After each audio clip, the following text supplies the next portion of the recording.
Welcome to Kenton's videos. Enjoy the video. You'll start by preparing both devices so the change registers immediately. Make sure your iPhone is updated and unlocked, then connect it to CarPlay using the cable or wireless pairing method. Once CarPlay appears on the car display, open the CarPlay settings directly on the iPhone. You'll need to tap Settings, General CarPlay, and select your vehicle. This initial connection step establishes the link that lets you push a new wallpaper from the phone to the CarPlay interface. Now you'll create the exact image CarPlay will use. On the iPhone, go to Settings, Wallpaper, and pick or add a photo, then crop and adjust perspective to match a wide display. This helps avoid awkward cropping in CarPlay.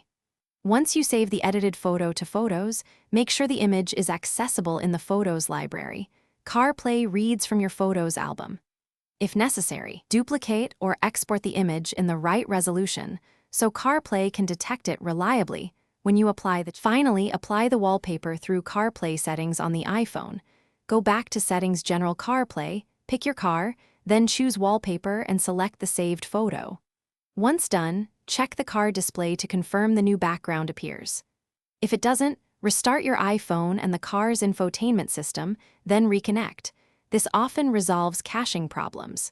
If issues continue, reset the CarPlay connection for that vehicle, or install the latest iOS update to fix compatibility bugs. Thanks for watching. Consider subscribing if we helped you.